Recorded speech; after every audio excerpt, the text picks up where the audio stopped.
মুঘল সম্রাট ঔরঙ্গজেব তার সময়কালে ভারতবর্ষ বিশ্বের অর্থনীতিতে মানে বিশ্বের বিভিন্ন দেশের অর্থনীতিতে সেরা অর্থনীতিতে পরিণত হয়েছিল। কিন্তু তারপরেও তিনি যখন মারা যান সেই সময় তার কাছে কত টাকা ছিল জানেন?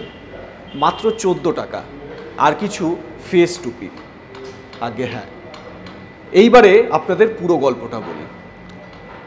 ঔরঙ্গজেব তার শাসনকালে তিনি তার শাসন ব্যবস্থাকে এমনভাবে সাজিয়ে গুছিয়ে রেখেছিলেন যেটা বিশ্বের সবথেকে বড় অর্থনীতিতে পরিণত করেছিল ভারতকে।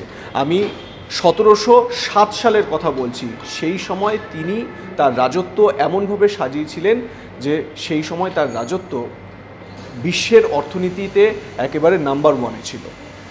আগে হ্যাঁ, এবং তার সে সময় ভারতবর্ষের অর্থনীতি ছিল পৃথিবীর সবচেয়ে বড়।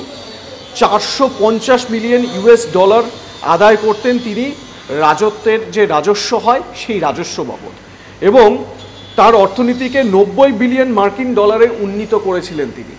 ভাবতে পারছেন এখনকার দিনে আমরা ভারতকে একেবারে শীর্ষ অর্থনীতিতে নিয়ে যাওয়ার প্রচেষ্টা করছি, কিন্তু সেই সময়ই সেই অর্থনীতিতে পৌঁছে গিয়েছিল ভারত।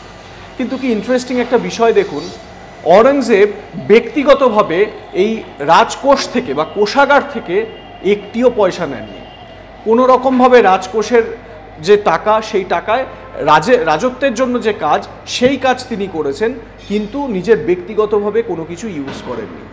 খুব ইন্টারেস্টিং বা আশ্চর্যের বিষয় হচ্ছে তিনি এই ফেস টুপি বিক্রি করতেন। ধর্মপ্রাণ একজন মুসলমান ছিলেন। হ্যাঁ, তার অত্যাচারের কাহিনী অনেক হয়তো শুনেছেন এবং যেগুলো সত্যিও।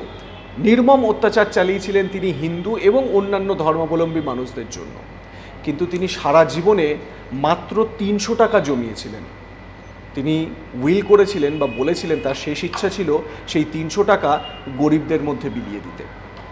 ইন্টারেস্টিং এই ধরনের টপিক জানার জন্য প্লিজ ডু সাবস্ক্রাইব আজ তাক বাংলা।